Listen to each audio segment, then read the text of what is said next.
नमस्कार दोस्तों, पहले आप सभी को आज़ादी के अमृत महोत्सव की बहुत-बहुत शुभकामनाएँ। आज पूरे हिंदुस्तान में आज़ादी का अमृत महोत्सव मनाया जा रहा है। प्रधानमंत्री नरेंद्र मोदी की अपील के तहत हर घर तिरंगा अभियान चलाया जा रहा है। लोगों से तिरंगा फहराने की अपील की जा रही है।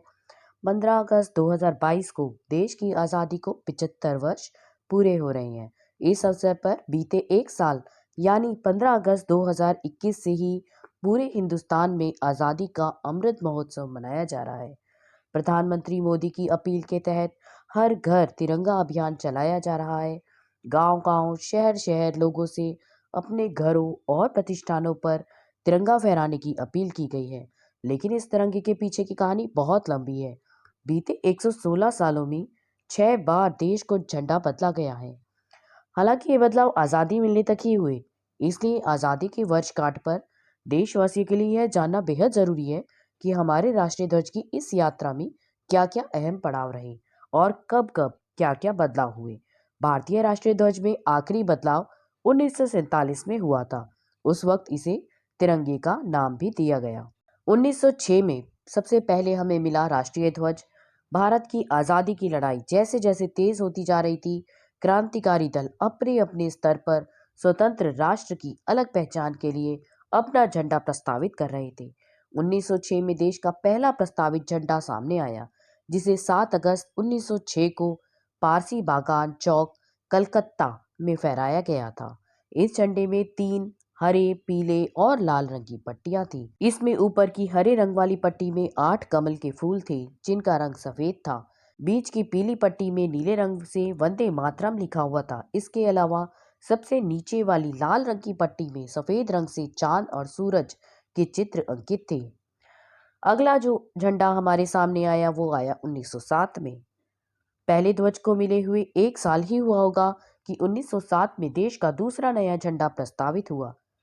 पहले पहले झंडे में कुछ बदलाव करके मैडम भिकाजी कामा और उनके कुछ क्रांतिकारी साथियों, जिन्हें निर्वासित कर दिया गया था, ने मिलकर पेरिस में भारत का नया झंडा फहराया था।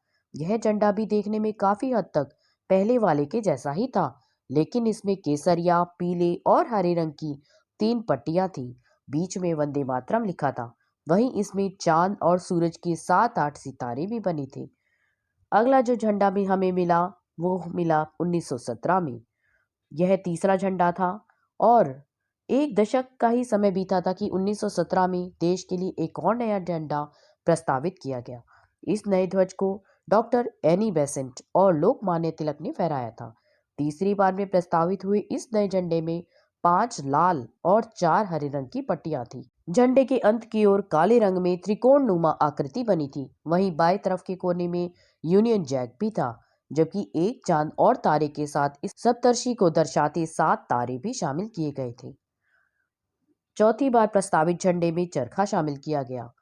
करीब 4 साल ही बीते होंगे कि 1921 में अखिल भारतीय कांग्रेस कमेटी सत्र के दौरान बेजवाड़ा से आंध्र प्रदेश के एक व्यक्ति ने महात्मा गांधी को एक झंडा दिया था। यह हरे और लाल रंग का बना हुआ था। गांधी जी को यह पसंद आया और उन्होंने इसमें कुछ बदलाव करवाए। उन्होंने इसमें सफेद रंग की एक पट्टी और जुड़वाई थी। वहीं देश के विकास को दर्शाने के लिए बीच में चलता हुआ चरखा भी दर्शाया गया। तब कहीं जाकर इसे आजाद भारत के ध्वज के लिए स्वीकार किया गया। अगला झंडा आया हमारा 1931 में। आजाद भारत की पहचान के लिए प्रस्तावित झंडा 1931 में एक बार फिर से बदला गया। नए प्रस्तावित झंडे में सबसे ऊपर केसरिया रंग, बीच में सफेद रंग और आखिर में हरे रंग की पट्टी बनाई गई थी। इसमें बीच की सफेद पट्टी में छोटे आकार में पूरा चरखा भी दर्शाया गया था। सफेद पट्टी में चरखा राष्ट्र की प्रगति का प्रतीक बताया गया। इस नए झंडे को इंडियन नेशनल कांग्रेस ने आधिकारिक तौर पर अपनाया था। अगला जो झंडा मिला वो हमें मिला 1947 में। देश को मिला तिरंगा झंडा। तमाम प्रयासों के बाद आखिरकार जब 1947 में देश आजाद हुआ तो देश को तिरंगा झंडा मिला। 1931 में बने झंडे को ही एक बदलाव के साथ 22 जुलाई 1947 में संविधान सभा की बैठक में आजाद भारत का नया राष्ट्रीय ध्वज स्वीकार किया गया। इस ध्वज में चरखे की जगह मौर्य सम्राट अशोक के धर्म चक्र को गहरे नीले रंग में दिखाया गया है।